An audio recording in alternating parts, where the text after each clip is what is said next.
오늘 남북 정상회담 세 번째가 열렸습니다. 그리고 이제 판문점 선언이 보도가 됐습니다.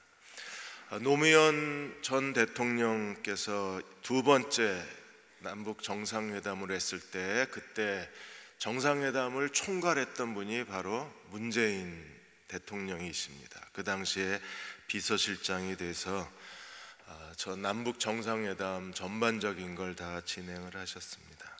그분이 대선 전에 비서실장으로서 가장 보람되었던 일이 남북 정상회담을 준비했던 일이라고 말씀을 하셨습니다. 그리고 노무현 전 대통령이 10월 4일 14 공동선언문을 발표를 하셨었는데 그게 11년 만에 다시 14 공동선언문이 이번에 문 대통령의 대북 기조의 그 정책의 기조, 그 다음에 이번에 정상회담의 의제 모두가 다 14 공동선언에 들어있었던 것들입니다. 그래서 이번에 14 정신을 그대로 이어서 이제 그 14 공동선언에 담겨졌던 것들이 이제 열매를 맺기를 시작을 하는 거예요. 이게 단순히 하나의 형식적인 과정이 아니고 하나의 당장 북한이 지금 빠져나갈 길이 없으니까 그래서 임시로 하는 제스처가 아니라 진정성 있는 그런 모임이 되기를 우리가 기대하고 또 기도하고 있습니다. 여러분도 함께 기도해 주십시오. 그래서 이게 남북의 새로운 역사적 전환점이 될 수 있도록 하나님이 만드시면 가능하리라고 믿습니다. 남한, 북한, 미국, 중국, 남북, 미중 4개 나라가 이제 종전 선언에 대한 구체적 논의를 해야 되고 비핵화에 대한 그 협의 과정이 이루어져야 하지만 그러나 중요한 건 하나님이 이 일을 진행하실 때 이 일이 가능하다는 사실입니다. 그래서 오늘부터 저희도 이 남북 미래에 대해서 이 남북 오늘 선언문이 실현될 수 있도록 같이 중보기도 하려고 합니다. 오늘 31장에서 하나님께서는 25장의 바알부올 사건에 대해서 하나님이 보복 전쟁을 일으키셨어요. 두 번째 인구조사가 끝난 이후에 이제 출애굽 2세대가 가나안 땅에 들어가는 모든 준비가 하나씩 다 진행되고 있었습니다. 가나안 땅에 들어가면 땅 분배를 어떻게 해야 되는지를 말씀해 주셨고 그 다음에 절기 때 어떻게 제물을 드려야 되는지 다시 한번 하나님 말씀해 주셨어요. 그리고 여자의 서원에 대해서는 어떤 태도를 가져야 되는가를 말씀하시고 이제 가나안 땅에 들어가기 전에 마지막 이스라엘 백성들이 무려 24,000명이나 죽임을 당했던 가장 큰 재앙, 이 재앙을 일으킨 모압, 미디안 족속에 대해서 하나님이 마지막 전쟁을 모세에게 명령하시게 됩니다. 이 바알부올의 죄는 이스라엘 역사의 가장 수치스러운 그런 우상숭배의 죄에 빠지게 만들었어요. 그래서 하나님이 출애굽 2세대가 가나안 땅 전쟁을 준비하게 하시고 동시에 하나님의 원수를 갚는 미디안 전쟁을 명령하시게 됐습니다. 출애굽 1세대는 아모리 왕 옥과 그 다음에 바산 왕 아모리 왕 시온과 바산 왕 옥과의 전쟁을 통해서 큰 승리를 경험했는데 이제 출애굽 2세대가 이 미디안 전쟁을 통해서 하나님의 놀라운 승리를 경험해요. 그리고 그들은 이제 가나안 땅에 들어가서 가나안 땅 정복 전쟁을 했을 때 그들에게 자신감을 주고 하나님과 함께 싸우는 법을 가르쳐주고 하나님이 어떻게 승리를 주시는가를 이 미디안 전쟁에서 철저하게 배우게 됩니다. 미디안 복수 전쟁이 어떻게 시작됐을까요? 오늘 31장 1절에서 6절까지 하나님이 전쟁에 대해서 자세한 명령을 주셨습니다. 31장 2절에 하나님이 모세가 죽기 전에 마지막 해야 할 모세의 사명, 이 전쟁을 하고 이제 하나님 모세를 데려가세요. 이스라엘 자손의 원수를 미디안에게 갚으라. 그 후에 내가 내 조상에게로 돌아가리라. 모세가 죽기 전에 마지막으로 해야 될 일이 미디안 원수를 갚으라. 이스라엘의 원수를 갚으라. 그러니까 미디안 족속 이 발람과 발락은 이스라엘의 원수였을 뿐 아니라 하나님의 원수이기도 해요. 왜냐하면 그들이 이 미혹을 당해서 하나님을 떠나 우상 숭배를 했기 때문에. 그래서 3절 하반절에 보시면 여호와의 원수를 갚아라, 이스라엘의 원수를 갚으라. 그리고 3절엔 여호와의 원수를 갚으라고 명령하셨어요. 25장 17절에서 18절까지 하나님이 이미 말씀하시기를 미디안인들을 대적하여 그들을 쳐라.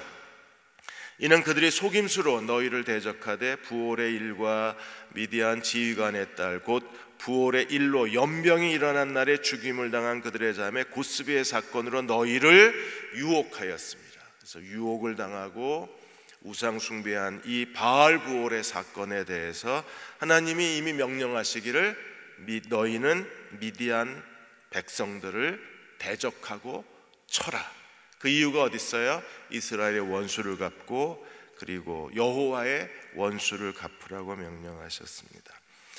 그래서 전쟁에 나가는 군사는요, 각 지파에 1000명씩 하나님이 군사를 모집하셔서 5절에 보시면 12000명의 이스라엘의 전쟁에 나갈 만한 군대가 소집이 돼요. 그리고 6절에 보시면 이 전쟁은 여호와의 거룩한 전쟁입니다. 그래서 제사장 비느하스가 동행하게 돼요. 이 발람과 발락 사건에서 하나님이 24,000명이 연병으로 인해서 죽었는데 이 하나님의 재앙을 멈춘 사람이 누구였어요? 제사장 비느하스였어요. 25장에서 제사장 비느하스가 이 하나님의 저주를 멈추고 그리고 이 모압 왕 발락과 발람에 대해서 이 저주를 마무리하는 이 거룩한 전쟁에 하나님이 비느하스를 보냅니다. 대제사장은 갈 수가 없습니다. 왜냐하면 대제사장은 시체를 만지거나 피를 만지면 더럽혀져서 하나님을 섬길 수 없기 때문에. 그래서 대제사장의 아들 엘르아살의 아들 비느하스를 하나님이 대신해서 보내셨어요. 그리고 이 전쟁에서 누가 죽습니까? 모압의 선지자, 거짓 선지자 발람이 죽임을 당합니다. 그래서 6절에 제사장 엘르아살의 아들 비느하스에게 성소의 기구가 뭔지 우리가 구체적으로 잘 몰라요. 법궤인지 아니면 그 대제사장의 우림과 둠빔인지 아니면 전쟁에 나갈 때 입는 대제사장의 옷인지 확실하진 않습니다. 그냥 성소의 기구와 그 다음에 나팔을 들고 비느하스가 전쟁에 함께 참여하도록 하나님이 보내셨습니다. 오늘 우리도 하나님 앞에 이 이스라엘 백성이 모압 왕 발락과 선지자 발람으로 인해서 미디안 여자들로 인하여 미혹을 당하고 유혹을 당하고 우상 숭배의 죄에 빠져서 큰 재앙을 당했어요. 그리고 하나님은 그들에 대한 보복 전쟁을 벌이셔야 하셨습니다. 그러므로 오늘 우리도 유혹을 당하지 않는 그리스도의 좋은 군사들이 되어야 하고 유혹을 당하지 않는 그리스도의 강한 백성들이 되어야만 합니다. 무슬림들이 가끔 기독교인들에게 질문을 합니다. 당신들은 하나님 말씀이 진리라고 말하는데 왜 성경은 암송하지 않느냐고 질문을 해요. 왜냐하면 무슬림도 코란을 암송하고 유대인들도 토라를 암송하기 때문에 그렇습니다. 유대인들은 하나님 말씀을 암송하는 일에 굉장히 철저합니다. 유대인들은 아이가 4살이 돼서 글을 읽을 수 있게 되면 하루에 3시간씩 부모가 앉아서 아이들하고 토라를 읽습니다. 그리고 토라를 암송시켜요. 그래서 모든 유대인들은 13살이 되면 토라를 암송해야 됩니다. 토라를 암송해야 성인식에 참석할 수 있어요. 만일에 토라를 암송하지 못하면 성인식에 참석하지 못합니다. 이렇게 하나님 말씀을 암송한 유대인들은 전 세계 인구의 0.3% 아주 적은 무리이지만 노벨상의 30% 이상을 다 휩쓸어가는 사람들이 이스라엘 백성들이에요. 하나님 말씀이 암송된 하나님 말씀이 그들의 창의력이 되고 그들의 새로운 도전이 되고 그들의 삶의 열정이 된다는 거예요. 그래서 최근에 한국에서도 하나님 말씀을 암송하는 교육이 크게 확산되기 시작했습니다. 저도 이거 미리 알았으면 아이를 이렇게 키웠을 텐데 이미 늦어버렸어요. 근데 지금이라도 해보려고 합니다.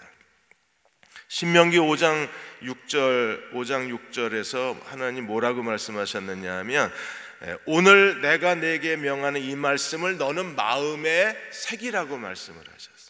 그래서 이 말씀에 따라서 모든 유대인들은 하나님 말씀을 암송합니다. 왜요? 암송해야 마음에 새겨지기 때문에. 마음에 새겨져야 그 말씀이 우리의 삶의 능력이 되는 거예요. 그러니까 마음에 새겨지지 않는 말씀은 우리 삶에 아무런 영향력을 미치지 못하는 거예요. 그래서 하나님 말씀을 암송시키는 게 굉장히 중요하다고 했습니다. 국민일보에 그 초등학교 2학년 아들과 6학년 아들을 둔 어머니 김양숙 씨인데, 이분이 그 2학년 아들은 859절 이상을 암송하고 그 6학년 아들은 무려 성경 1000절을 암송시켰다고 했습니다. 저희도 1년에 한 번씩 여선교회 그 헌신 예배에 보면 성경을 통째로 암송하시는 분들이 많이 계십니다. 매일 성경을 같이 암송하고 가족이 그 암송한 말씀을 같이 나누고, 그리고 그 말씀을 가지고 시간이 되면 가족 예배를 드리는 거예요. 그래서 하나님 말씀을 암송하는 거에 대해서 이 어머니가 뭐라 그러냐면 두 가지 큰 효과가 있다는 겁니다. 하나는 아이들의 이 사고방식이 성경 중심의 가치관을 갖게 된다는 거예요.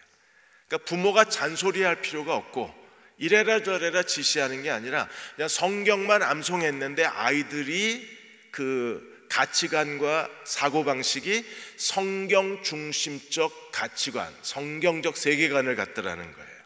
또 하나, 또래 아이들은 세속 문화에 다 노출이 돼서 초등학교만 다녀도 아이들이 뭐 음란 동영상을 주고받는데, 이 아이들은 성경을 859절을 암송하고 성경을 1000절을 암송한 자기 아들들은 아직까지는 그런 세속의 타락한 문화에서 아이들이 하나님 말씀이 철저하게 아이들을 보호한다는 사실을 발견한 거예요. 여러분, 가장 중요한 게 가치관이잖아요. 무엇보다도 성경적 가치관. 그리고 더 중요한 게 무엇입니까? 세속의 문화에 유혹을 당하지 않는 거잖아요. 그런데 이 두 가지를 충족시켜주는 게 성경 암송이라는 거예요. 이스라엘 백성이 이 미디안 여자들로 인하여 그들이 유혹을 받아서 우상 숭배의 죄에 빠지게 되고, 출애굽 역사상 가장 큰 재앙으로 죽은 사람이 24,000명이 죽은 이 미디안 여인 사건입니다. 가장 큰 재앙을 받았어요. 그래서 하나님은 그 재앙의 상처와 그 재앙의 분노를 가지고 이스라엘 백성이 가나안 땅에 들어갈 수 없는 거예요. 그래서 반드시 이걸 해결하셔야 돼요. 그래서 미디안 보복 전쟁을 하나님 명령하신 겁니다. 7절에서 12절까지 미디안 전쟁이 시작이 돼서 12,000명의 이스라엘 군대가 미디안 그 연합군 5개 나라의 연합군의 대군을 물리치고 큰 승리를 거두어요. 그러니까 여호와가 함께 하신 전쟁이기 때문에 이긴 거예요. 만일에 하나님이 함께 하지 않았다면 12,000명의 군대를 가지고 미디안 5개 왕들의 연합군을 대항해서 승리를 얻기는 어려웠을 거예요. 그런데 하나님은 함께 하셨고 그들은 승리를 거두었습니다. 왜요? 하나님의 보복 전쟁이었기 때문에 하나님이 큰 승리를 거두게 하셨어요. 7절에 보시면 여호와께서 모세에게 명하신 대로 미디안을 쳐서 남자들은 다 죽여요. 그리고 8절에 미디안 5왕을 다 죽입니다. 에위, 레겜, 수루, 후루, 레바, 이 5명의 왕을 죽이고 누구 더 죽입니까? 이 미디안 여자를 통해서 우상 숭배 죄에 빠지게 만들었던 이 그 음모의 기획자, 음모를 만들어낸 사람 발람도 칼로 죽이게 돼요. 그래서 하나님이 모든 그 이스라엘을 하나님 앞에 우상 숭배의 죄에 빠지게 했던 이 원인을 하나님이 제거하셨습니다.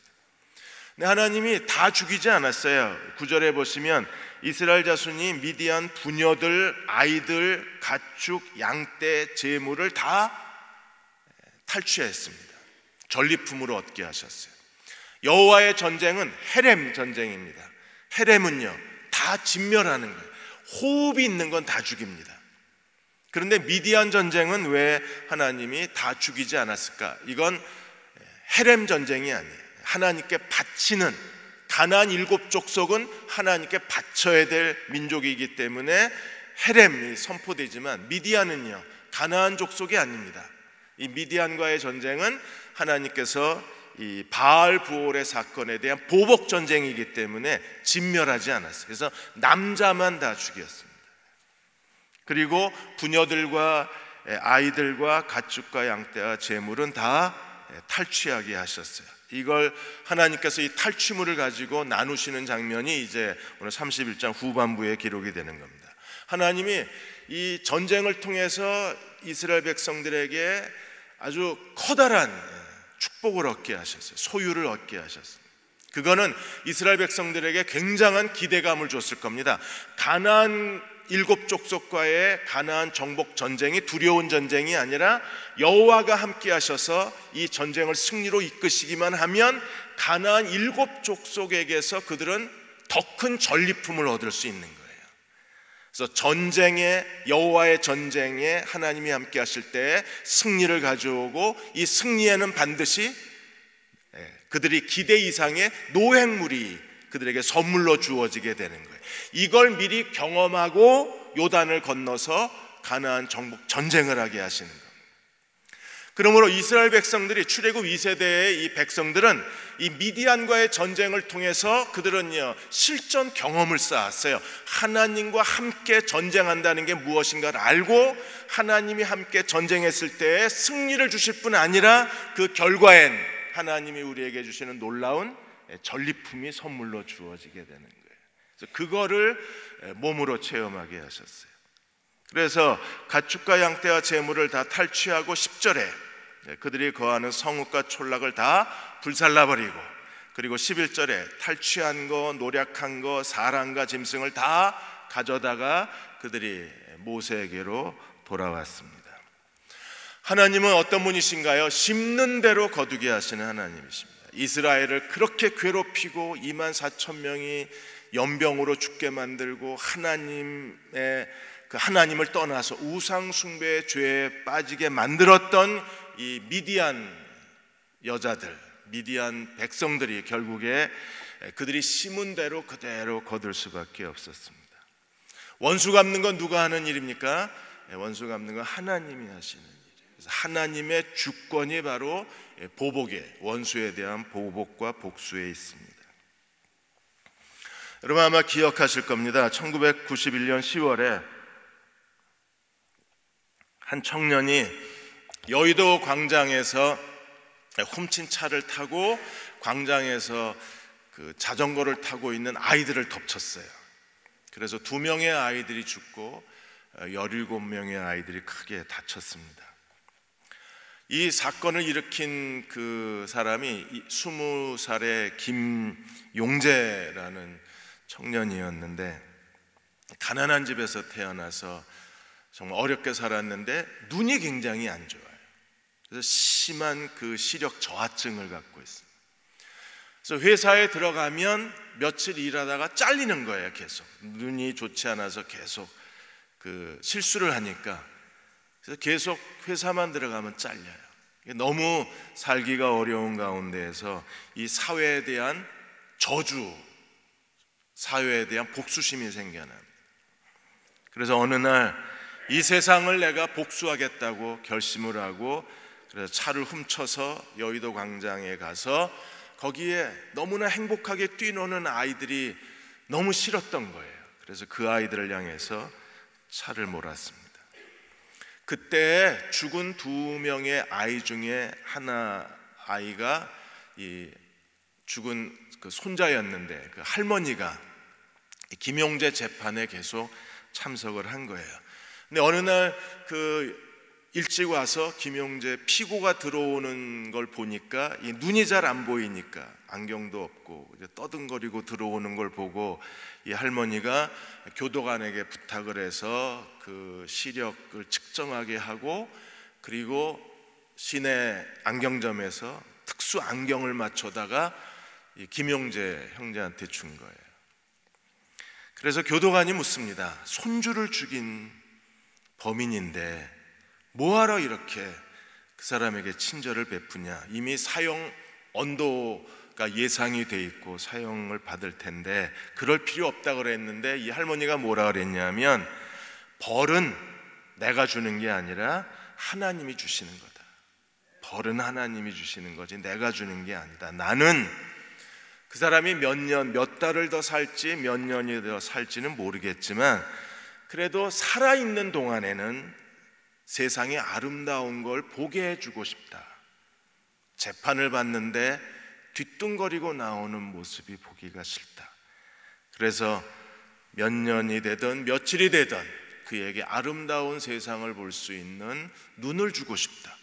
그래서 그 안경을 그 형제에게 줘요. 그 형제가 그 안경을 받고 회심을 합니다. 그래서 나중에 김용재 형제가 5년 뒤에 형이 집행이 됐는데 그 마지막 사형수라는 책을 써요. 그리고 주님을 만나서 회심하게 됩니다. 그 책을 쓰고 그 할머니로부터 용서를 체험하게 돼요. 그러니까 하나님께서 원수는 하나님이 갚지만 우리가 해야 될 일은요, 끝까지 사람의 해야 할 일을 다 해야 되는 거예요. 그 할머니는 정말 멋진 복수를 하신 거예요. 왜? 그 사형수를 천국 백성으로 만들었으니까. 이보다 더 거룩한 복수가 없잖아요. 하나님이 오히려 그 할머니를 통해서 진정한 복수가 무엇인가를 보게 해주신 거예요. 자, 31장 13절에서 54절까지 이제 전쟁의 결과에 대해서 우리에게 설명해 주고 있습니다. 13절에 18절까지는 모세가 천부장 백부장을 향해서 책망을 합니다. 왜 책망을 했을까요? 14절에 보시면 모세가 군대의 지휘관 곧 싸움에서 돌아온 천부장들과 백부장에게 노하니라. 왜 화를 냈어요? 15절에 여자를 살려둔 것 때문에 화를 냈어요. 왜요? 이스라엘이 이 하나님을 버리고 우상 숭배의 행음의 죄에 빠진 이유가 어디 있습니까? 여자들 때문에 그 죄에 빠진 거잖아요. 여자들의 유혹을 받아서. 그런데 그 여자들을 다 살려가지고 온 거예요. 그래서 모세가 분노를 했습니다. 그래서 16절에 그 모세가 분노한 이유에 대해서 설명합니다. 보라, 이들이 누가요? 여자들이. 이들이 발람의 꾀를 따라 이스라엘 자손을 부올의 사건에서 여호와 앞에 범죄하게 하여 여호와의 회중 가운데에 연병이 일어나게 하였느니라. 하나님 앞에 이 행음의 죄를 짓게 하고 그것 때문에 연병의 저주를 받게 하고 그것 때문에 2만 4천 명이 떼죽음을 당하게 한 그 죄의 시작이 누구예요? 미디안 여자들. 그런데 천부장 백부장이 그 미디안 부녀들을 다 살려가지고 온 거예요. 그래서 모세가 분노했습니다. 왜요? 이 여자들은 이스라엘의 원수예요. 왜? 이스라엘로 하여금 범죄하게 만들었기 때문에 하나님의 관점에서 보면 이들이 이스라엘의 원수가 되는 거예요. 근데 원수를 살려가지고 왔으니까 여호와의 보복 전쟁이 반쪽짜리 전쟁이 된 겁니다. 그래서 모세가 명령을 해요. 17절에 그러므로 아이들 중에 남자는 다 죽여라. 여기서 말하는 남자는 전사들입니다. 전쟁에 나가는 군인들은 다 죽이고 그 전사와 군인과 동침하여 사내를 아는 여자는 다 죽여라. 왜냐하면 전사의 여자는 전사예요. 군인의 여자는 군인이기 때문에. 그래서 이스라엘을 범죄하게 한 죄의 원인이 그들에게 있으므로 그래서 하나님이 다 죽이라고 명령을 하시는 거예요. 그들은 원수에 속합니다. 그래서 18절에 남자와 동침하지 아니한 사내를 알지 못하는 여자들, 순수한 처녀들은 살려둬라. 그들은 살려둬도 되지만 이미 남자를 알고 미디안 연합군 군대의 남자들을 아는 여자들은 그들은 여호와의 원수에 속하기 때문에 다 제거하라고 명령을 하셨어요.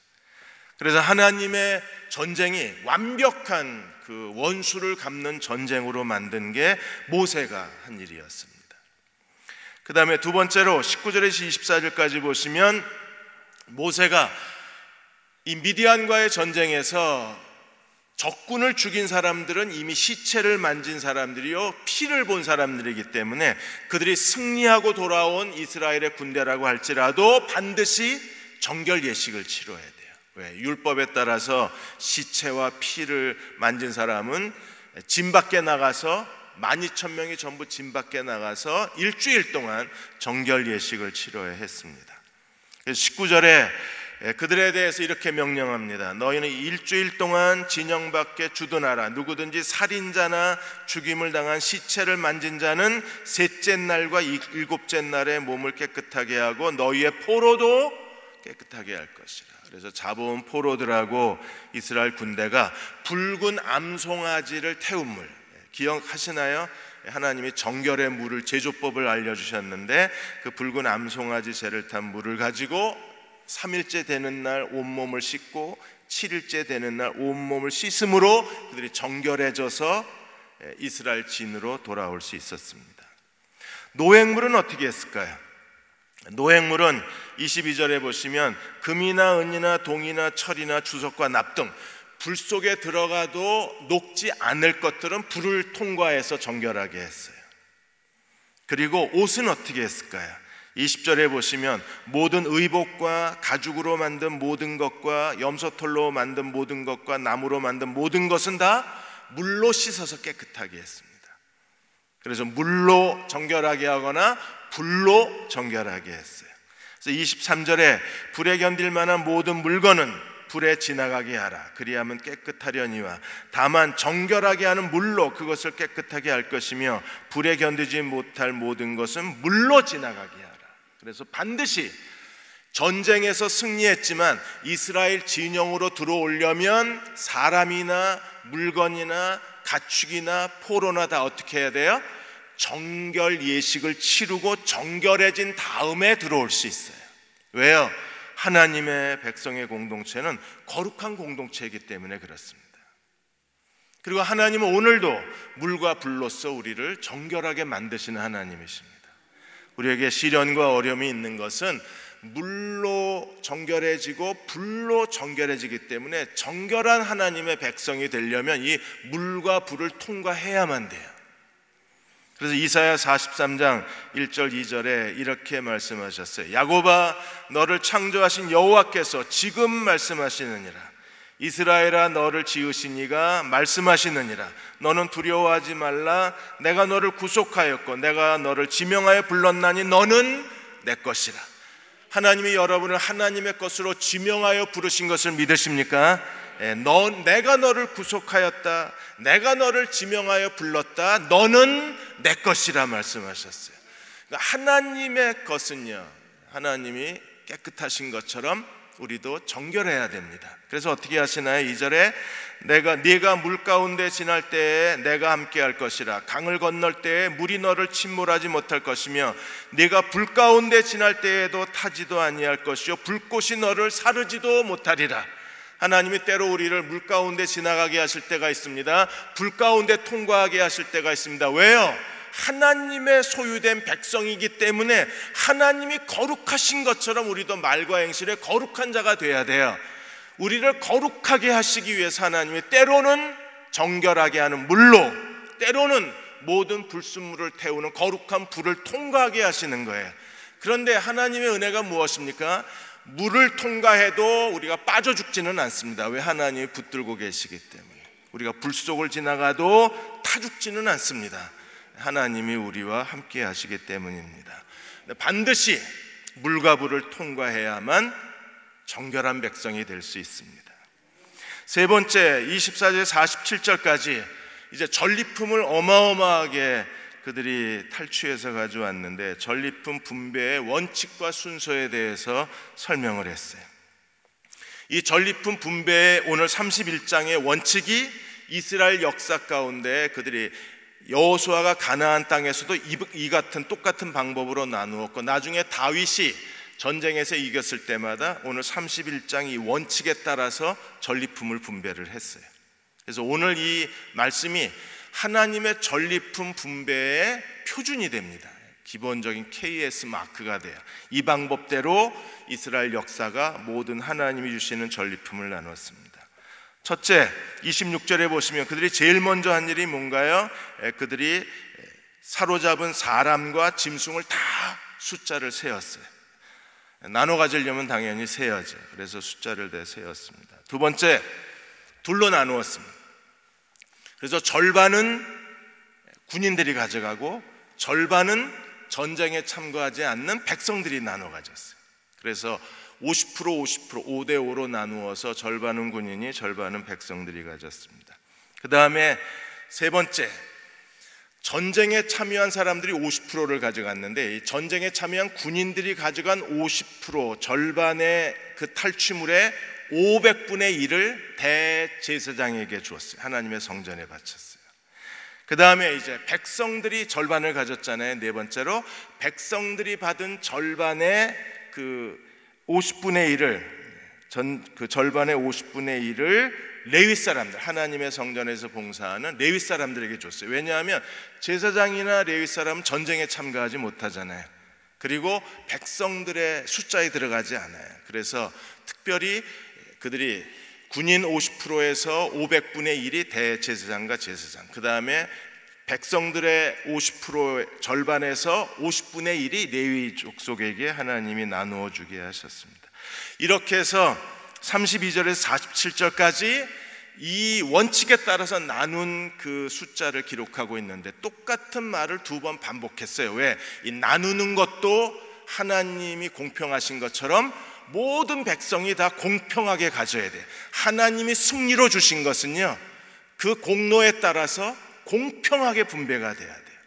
그래서 전쟁에서 가장 많이 수고한 군인들이 50%, 그리고 그 남아있는 백성들이 50%, 전쟁에 참가하지 못한 대제사장과 제사장들이 군인들이 받은 그 소유물 중에 500분의 1, 전쟁에 참가하지 못한 레위인들이 국민들이 받은 절반에서 50분의 1 이렇게 해서 나눠 갖게 하신 거예요. 그래서 하나님이 정확하게 분배했다는 걸 증거하시기 위해서 똑같은 말을 두 번이나 쓰신 겁니다. 이런 거 보면 하나님이 정말 꼼꼼하시고 완벽하신 것 같아요. 그냥 말씀대로 되었더라 이래도 되잖아요. 그러면 성경이 한 20절이 없어져요. 그런데 말씀대로 했더라가 아니라 그게 어떻게 진행이 됐는지 다 기록을 하세요. 32절에 군인들이 다른 탈취한 외에 양이 67만 5천 마리였어요. 67만 5천 마리니까 군인들이 50%, 회중이 50%니까 군인들이 몇 마리 가져갔어요? 33만 7,500마리를 가져갑니다. 그래서 36절에 그 절반, 전쟁에 나갔던 자들의 소유가 양이 33만 7,500. 이거 초등학교 다니는 애들도 이거 뭐 계산 안 해도 이 정도는 알잖아요. 그런데 그걸 다 하나님이 일일이 쓰신 거예요. 그 다음에 43절에 군인이 절반 가져갔으면 이제 회중이 절반 남았잖아요. 그러면 회중이 받은 절반은 양이 33만 7,500마리요. 이걸 두 번씩이나 이렇게 쓰실 필요가 있었을까 싶은데 하나님은 쓰셨어요. 왜요? 하나님이 승리로, 그분의 능력과 승리로 주신 것은 하나님이 정한 원칙대로 정확하게 배분돼야 된다는 걸 강조하고 계신 거예요. 그래서 모든 사람이 각각 자기의 수고에 따라서 받게 돼 있는 거예요. 그러니까 전쟁에 아무것도 안 한 것처럼 보이는 레위인들까지도 하나님이 정확하게 그들의 받을 몫을 하나님께서 책임지고 계신 거예요. 그러면 그 중에서 제사장들이 67만 5천 마리의 양에서 제사장들이 얼마를 받았을까요? 33만 7,500마리 중에 500분의 1이 제사장이잖아요. 그러니까 675마리를 받았고, 레위 사람들은 백성들이 받은 것 중에 50분의 1이니까 그들은 6,750마리를 받는 거예요. 이렇게 정확하게 하나님이 기록해 놓으셨어요. 여러분들 빨리 계산하세요. 내가 받을 거 다 받았는지. 여러분이 그동안 하나님을 예배하고 섬기고 하나님께 봉사한 것에 대해서 하나님은 이 원칙에 따라서 지금도 배분하고 계신 거예요. 그러니까 정확하게 계산이 잘 됐는지를 여러분 계산하고, 계산이 잘못됐으면 빨리 청구하셔야 돼요. 덜 왔다고. 6,750마리인데 6,749마리밖에 안 왔다고 한 마리 더 청구하셔야 돼요. 그러니까 소도 72,000마리인데 36,000, 36,000, 제사장 72마리, 레위인 720마리. 왜? 레위인이 더 많잖아요, 제사장 숫자보다. 그러니까 나귀, 그 다음에 처녀가 32,000명이었어요. 그러니까 처녀가 32,000명이었으니까 이 미디안 전쟁이 얼마나 큰 규모의 전쟁이었는가를 우리가 짐작할 수 있어요. 5개 왕의 연합군과 12,000명의 이스라엘 군대가 싸웠는데 처녀의 숫자만 32,000명입니다. 당연히 군인이 16,000, 백성이 16,000. 제사장에게 32명의 여자, 레위인에게 320명의 여자가 배분이 된 거예요. 이렇게 하나님은 오늘도 공평하게 가장 좋은 것을 주시는 하나님이십니다. 폴 제이 마이어 목사님이 성공을 유산으로 남기는 법이라는 책에서 그분이 어렸을 때 아버지가 한 일에 대해서 여기에 간증을 쓰셨어요. 아버지가 2차 세계대전이 일어났을 때 이 아버지가 독일 쪽에 집안 친척들이 다 있었는데 2차 세계대전이 일어나니까 독일이 전쟁으로 인해서 크게 굶주리고 어려우니까 아버지가 매주 이 독일에 먹을 걸 보낸 거예요. 그래서 뭐 말린 것에 대해 말려서 그 먹을 만한 거를 하는 계속 매주 일을 하셔서 그걸 소포에 싸가지고 매주 보내는데 이 매주 아버지가 보낼 때 폴 제이 마이어 이분도 아버지를 도와준 겁니다. 그래서 매주 우체국에 가서 이 독일에 보내는 물건을 같이 섬긴 거예요. 거기 말린 과일, 그 다음에 깡통에 들어있는 잼, 견과류, 그 다음에 이제 뭐 말린 고기 이런 것들을 보낸 겁니다. 근데 거기서는 받았다 못 받았다 아무 응답이 없는 거예요. 그런데도 계속해서 뭐 전쟁 중이었으니까 그쪽에서 응답할 수도 없는 상황이었습니다. 그런데도 아버지는 전쟁이 끝날 때까지 계속 소포를 보냈어요. 50년이 지나고 폴 제이 마이어가 이제 유럽에 복음을 전하러 갔다가 친척들이 뭐 매주 소포를 보냈으니까 주소를 외우잖아요. 그래서 그때 주소를 기억하고 그 지역에 찾아가서 물어보니까 정말 아버지의 친척들이 거기 살고 있는 거예요. 그래서 자기 또래의 조카들을 만나서 대화를 나누다가 자기 아버지 얘기를 합니다. 2차 세계대전 때 아버지가 거의 매주 여기에 먹을 걸 소포로 보냈는데 혹시 누가 소포를 받은 적이 있냐고. 그 얘기를 듣더니 그 집에 있던 부모 세대 분들이 나오고 이 젊은이도 나와서 이 폴 제이 마이어를 끌어안고 울기를 시작합니다. 당신 아버지였냐? 우리는 이름만 기억하지 누군지도 모르고 누구냐고 물어볼 수도 없고 여기는 엽서도 보낼 수가 없고 전화도 할 수 없는 누군가가 계속해서 보내주는 것 때문에 이 지역의 집안들이 그걸 먹고 살았다. 근데 당신 아버지였냐? 당신이냐? 우리가 누군가 꼭 만나고 싶다고 계속 기도해 왔는데 하나님이 드디어 당신을 만나게 했다. 그리고 그렇게 안고 우는 거예요. 그때 폴 제이 마이어 목사님이 아버지가 얼마나 위대한 일을 하셨구나.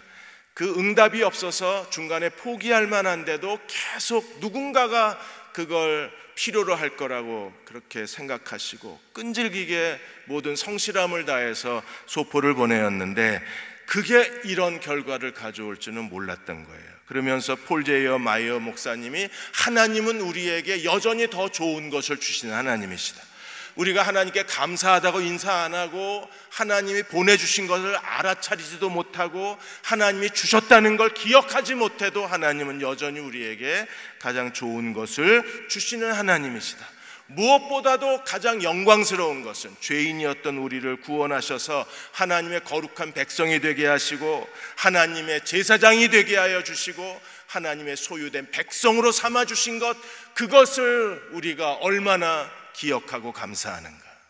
그럼에도 하나님은 여전히 죄와 세상 정욕으로 더러워진 우리의 옷을 벗기시고 오늘도 우리의 기도를 들으셔서 가장 좋은 것을 주시는 것이 아버지의 사랑이라고 했습니다. 이제 모세는 마지막 48절에서 54절까지 장교들의 헌물을 받습니다. 천부장 백부장들이 모세에게 나와서 49절에 그들이 모세에게 나와서 제일 먼저 감사한 게 뭐냐, 12,000명의 군인 중에 한 사람도 죽지를 않은 거예요. 그래서 이들이 한 사람도 죽지 않은 것 때문에 하나님께 나와서 감사를 드리는 겁니다. 50절에 우리 각 사람이 받은 바 폐물, 곧 발목고리, 손목고리, 인장반지, 귀고리, 목고리. 미디안 사람들이 제일 좋아하는 게 이 다 그 귀고리, 코고리 이런 것들이잖아요. 이런 것들을 여호와께 헌금으로 우리의 생명을 위하여 여호와 앞에 속죄하려고 드렸나이다. 왜 갑자기 속죄 예물인가에 대해서 구약 신학자들이 지금도 굉장히 많은 이론을 내놓고 있습니다. 왜 여기 속죄 예물인가? 그렇게 뭐 어렵게 생각할 게 없는데 갑자기 속죄라는 말이 튀어나오니까 학자들이 굉장히 당황을 했어요.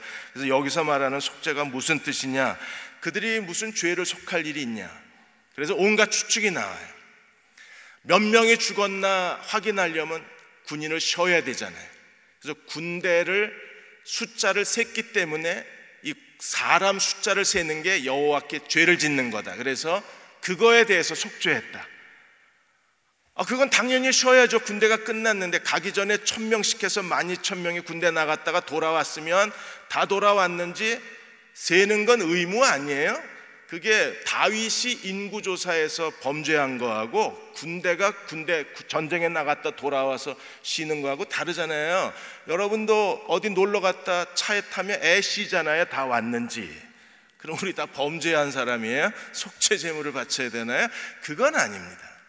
근데 왜 속죄제라고 그랬을까? 아마도 그들이 전쟁에서 하나님이 그들의 목숨을 건져주신 거에 대한 감사 예물이 아니었을까, 그렇게 해석하는 게 가장 성경적인 해석이에요. 그들은 살았어요. 어떻게 해요?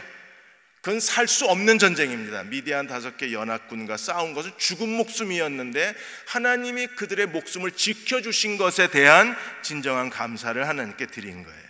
그래서 얼마나 드렸습니까? 52절에 천부장과 백부장들이 여호와께 드린 거제의 금의 도합이 16,750세겔, 대략 한 184kg 정도의 그 금을 하나님께 드렸어요. 그래서 그 금은 전부 어디에 드려요? 하나님께 드립니다.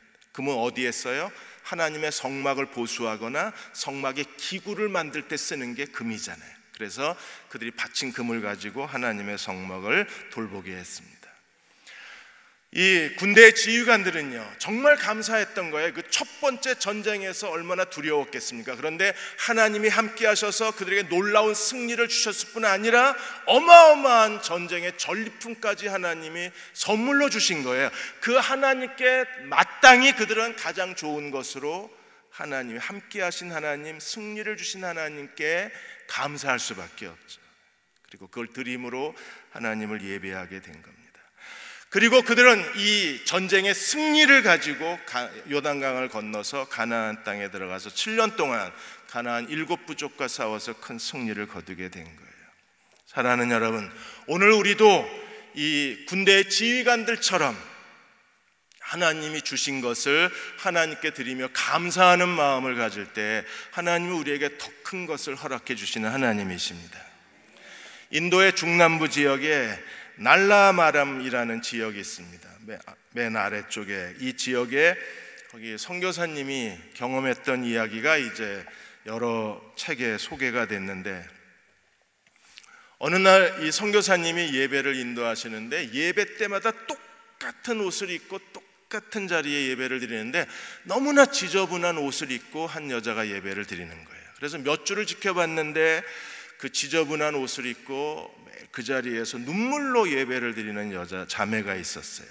그래서 선교사님이 그 자매를 만나서 자기 옷을 나누어 주려고, 왜 똑같은 옷을 입고 있으니까, 그래서 왜 항상 그 옷만 입고 예배를 드리냐고 조심스럽게 물어봤습니다.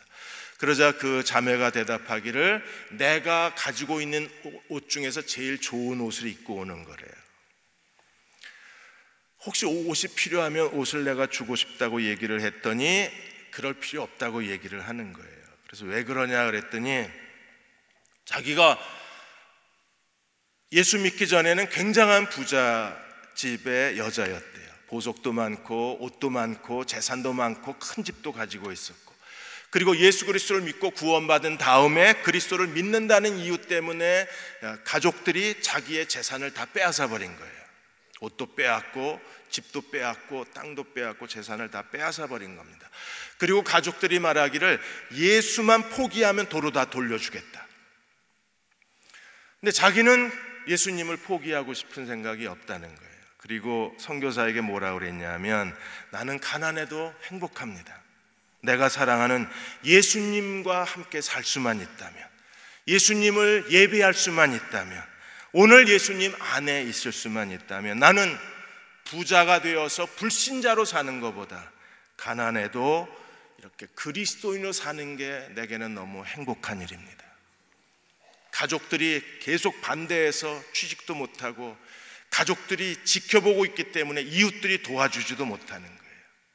그래서 굶주리고 한 번 입은 옷을, 그 옷을 헤어질 때까지 입을 수밖에 없지만 그녀는 행복하답니다. 우리가 이 행복을 아는 사람들이 하나님을 온전히 따라갈 수 있어요. 사랑하는 여러분, 오늘 이 가난해도 주님을 예배할 수 있다는 게 행복합니다. 이 행복한 마음으로 기도하실 때 하나님 우리의 기도를 들으시고 응답해 주시리라고 믿습니다. 이 믿음으로 기도하는 저와 여러분 되시기를 주의 이름으로 축원합니다. 기도하겠습니다. 아버지 하나님, 오늘 저희도 이 가난한 마음으로, 정결한 마음으로 나라를 위해서, 우리 가정을 위해서, 우리 자신을 위해서 기도하겠습니다. 하늘을 열어주시고 저희들의 마음을 열어주시고 성령의 능력 안에서 전심으로 기도하는 이 밤이 되게 도와 주옵소서. 예수님의 이름으로 간절히 기도하옵나이다. 아멘.